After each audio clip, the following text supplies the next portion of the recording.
মার্কিন পররাষ্ট্রমন্ত্রীকে কি খাল দখলে পানামায় পাঠাচ্ছেন ট্রাম্প? যুক্তরাষ্ট্রের শুল্ক আরোপের বিরুদ্ধে পাল্টা ব্যবস্থার ঘোষণা দিয়েছে কানাডা, মেক্সিকো ও চীন। অর্থের বিনিময়ে ইরানের হয়ে গুপ্তচর বৃত্তির অভিযোগে ইসরায়েলি বাহিনীর 2 সদস্যকে গ্রেফতার করা হয়েছে। অবৈধ অভিবাসীদের বিরুদ্ধে ব্যাপক অভিযান চালিয়েছে সৌদি আরব। সূর্য পশ্চিম দিক থেকে ওঠার ইঙ্গিতের মধ্যেই কিয়ামত ঘড়ির চাঞ্চল্যকর বার্তা। তাবলিগ জামাতের 6টি উসুল রয়েছে, যেগুলো খুবই গুরুত্বপূর্ণ মনে করা হয়। মার্কিন পররাষ্ট্রমন্ত্রীকে কি খাল দখলে পানামায় পাঠাচ্ছেন ট্রাম্প? মিত্রদেশ পানামার কাছ থেকে পানামা খাল দখলের হুমকি দেওয়ার পরই মধ্য আমেরিকায় সফর করতে যাচ্ছেন মার্কিন পররাষ্ট্রমন্ত্রী মার্কো রুবিও। সফরের বিষয়টি নিশ্চিত করেছেন ব্রিটিশ সংবাদ মাধ্যম দ্য গার্ডিয়ান। ক্ষমতায় বসার আগেই পানামা খালের দখল নেওয়ার হুঁশিয়ারি দিয়েছিলেন ডোনাল্ড ট্রাম্প। বলেছিলেন, পানামা খাল যুক্তরাষ্ট্রের জন্য কৌশলগতভাবে খুবই গুরুত্বপূর্ণ এবং এর নিয়ন্ত্রণ প্রয়োজন, কারণ বিশ্ব বাণিজ্যের প্রায় 5% এই খালের মাধ্যমে পরিচালিত হয়।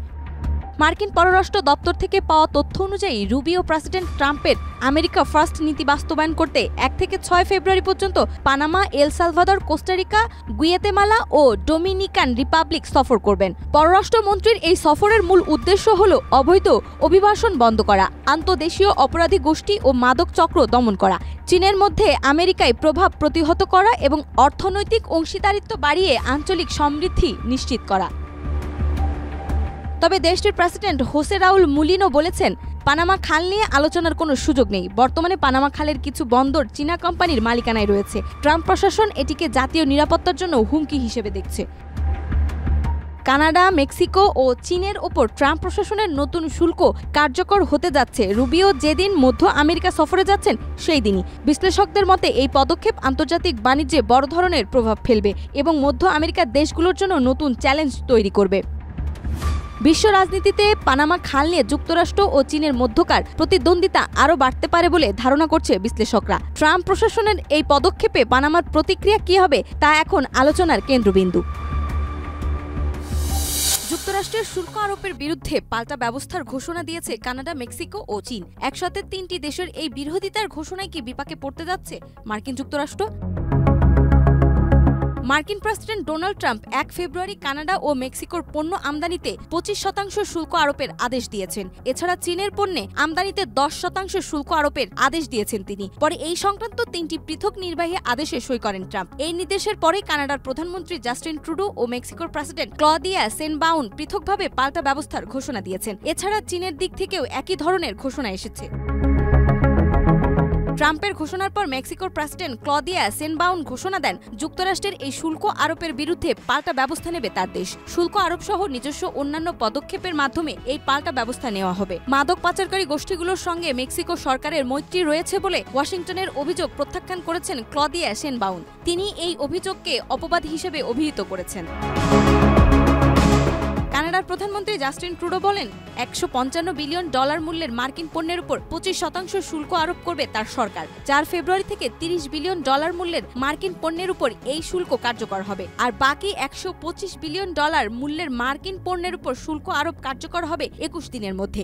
অন্যদিকে চীনের পক্ষ থেকে বলা হয়েছে তারা যুক্তরাষ্ট্রের বিরুদ্ধে অনুরূপ পাল্টা ব্যবস্থা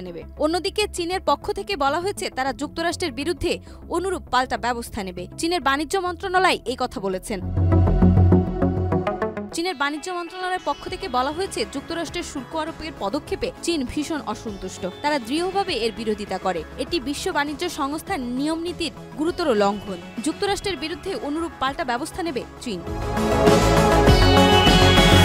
অর্থের বিনিময়ে ইরানের হয়ে গুপ্তচর বৃত্তির অভিযোগে ইসরায়েলি বাহিনীর 2 সদস্যকে গ্রেফতার করা হয়েছে। দেশটির পুলিশ এবং সিনবেট সিকিউরিটি সার্ভিস 27 জানুয়ারি এই তথ্য জানিয়েছে। এক বিবৃতিতে পুলিশ জানিয়েছে, প্রধান সন্দেহভাজন 21 বছর বয়সী ইউরি এলিয়াসভভ সামরিক বাহিনীর আয়রন ডোম ইউনিটে কর্মরত ছিলেন। তিনি ক্ষেপণাস্ত্র প্রতিরক্ষা প্রযুক্তি সম্পর্কে অত্যন্ত সংবেদনশীল তথ্য ইরানিদের কাছে পাচার করেছেন। পরে ইউরি তার বন্ধু আরেক সেনা সদস্য 21 বছর বয়সী জর্জি আন্দ্রেয়েভকেও ইরানের পক্ষে গুপ্তচর বৃত্তিতে যুক্ত করেন। ওয়াইনেট নিউজ সাইট জানিয়েছে ইউরি এলিয়াবস ইরানি এজেন্টের কাছ থেকে $2,500 পেয়েছেন, আর আদ্রেয়েভ পেয়েছেন মাত্র $50। ইসরায়েলি মিডিয়া জানিয়েছে এলিয়াবস প্রাথমিকভাবে ইরানি এজেন্টের সঙ্গে যোগাযোগ করেছিলেন। তিনি অর্থ উপার্জনের উপায় খুঁজতে গিয়ে এই উপায় বের করেন। ওয়াইনেট নিউজ সাইট অনুসারে এলিয়াবস প্রাথমিকভাবে ইরানপন্থী গ্রাফিতি এঁকেছিলেন এবং তেল আবিবে ইরানের প্রথম সর্বোচ্চ নেতা রুহুল্লাহ খোমেনির স্লোগান সম্বলিত ব্যানার ঝুলিয়ে দিয়েছিলেন।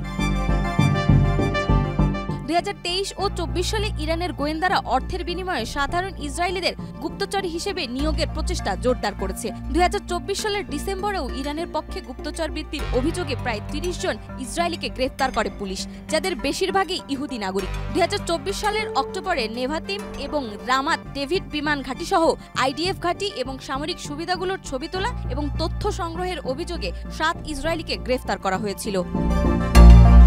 নাজমা মাই টিভি।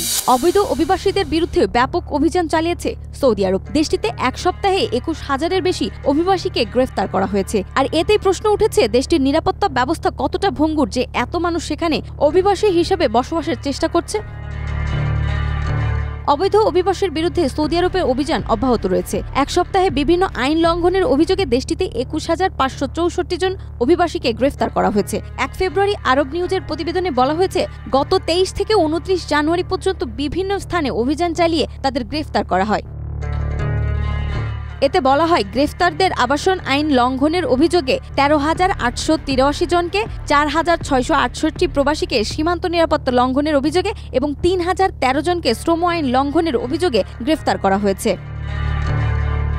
এছাড়া অবৈধভাবে সীমান্ত অতিক্রম করে সৌদিতে প্রবেশের চেষ্টা করার সময় 1,477 জনকে গ্রেফতার করা হয়েছে। এদের মধ্যে 41% ইয়েমেনি, 55% ইথিওপিয়া এবং 4% অন্যান্য দেশের নাগরিক রয়েছেন। একই সময়ে সৌদি আরব থেকে অবৈধভাবে পালিয়ে যাওয়ার সময়ে 90 জনকে গ্রেফতার এবং পরিবহন আইন লঙ্ঘনের অভিযোগে 18 জনকে গ্রেফতার করা হয়েছে। কেউ যদি কাউকে অবৈধভাবে সৌদি আরবে প্রবেশের সহযোগিতা করে এবং কাউকে পরিবহন সুবিধা ও আশ্রয় দেয়, তাহলে তাকে 15 বছরের কারাদণ্ড দেওয়া হবে। এছাড়া 10 লাখ সৌদি রিয়াল জরিমানা করা হবে। একই সঙ্গে তার সম্পত্তি এবং যানবাহনও বাজেয়াপ্ত করা হবে। নাজমা মাই টিভি। সূর্য পশ্চিম দিক থেকে ওঠার ইঙ্গিতের মধ্যেই কিয়ামত ঘড়ির চাঞ্চল্যকর বার্তা। তাহলে কি ঘনিয়ে এসেছে কিয়ামতের সময়? পবিত্র কোরআনে সূরা আনামে মহান আল্লাহ ঘোষণা দিয়েছিলেন, যেদিন আপনার পালনকর্তার কোনো নিদর্শন এসে যাবে তখন এ ব্যক্তির ঈমান কোনো উপকারে আসবে না, যে পূর্ব থেকে ঈমান আনয়ন করেনি কিংবা সে আল্লাহকে স্বীকার করেনি, স্বীয় বিশ্বাস অনুযায়ী কোনো সৎ কাজ করেনি। হে নবী, আপনি বলুন, তোমরা অপেক্ষা করতে থাকো, আমরাও অপেক্ষা করতে থাকলাম। অধিকাংশ মুসাফিরের মতে অত্র আয়াতে কোনো নিদর্শন বলতে পশ্চিম দিক থেকে সূর্য ওঠাকে বোঝানো হয়েছে।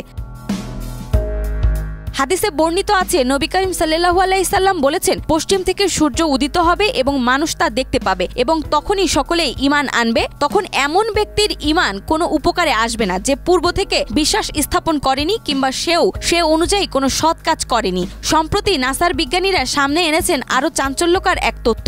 নাসার একটি গবেষণায় উঠে এসেছে, মহাশূন্যকে নিঃশব্দ ভাবা হলেও আসলে সেখানে প্রতিনিয়ত শব্দ হচ্ছে। গবেষকরা বলছেন, সেই শব্দ শুনলে মনে হবে যেন বিলিয়ন বিলিয়ন মানুষ একসঙ্গে গান গাইছে বা জিকির করছে। হযরত আবু দারদা রাদিয়াল্লাহু তাআলা আনহু বলেছেন, রাসূলুল্লাহ সাল্লাম যখন মিরাজ থেকে আসলেন তখন তাকে প্রশ্ন করা হলো যে, আল্লাহর রাসূল, আপনি আকাশে কি দেখেছেন বা কি শুনেছেন? তখন তিনি বললেন, আমি যা দেখেছি তোমরা তা দেখো না, আমি যা শুনেছি তোমরা তা শোনো না। আকাশে প্রচন্ড কাঁপুনির শব্দ হচ্ছে, আর তা হওয়ার কারণ হচ্ছে আকাশে 4 আঙ্গুল পরিমাণ জায়গাও খালি নেই যেখানে ফেরেশতারা সিজদায় আছেন এবং আল্লাহর জিকির করছেন। এই অবস্থায়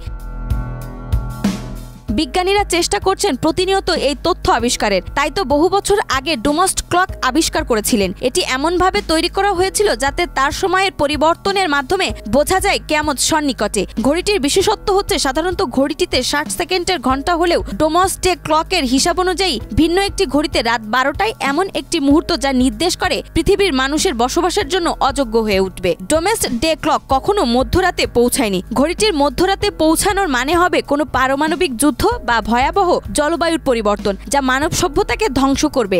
মানুষ ডোমেস্ট ডে ক্লক সহ অন্যান্য উপায়ে মহাপ্রলয়ের দিন বা কিয়ামত কবে হবে তা ধারণা করার চেষ্টা করছে।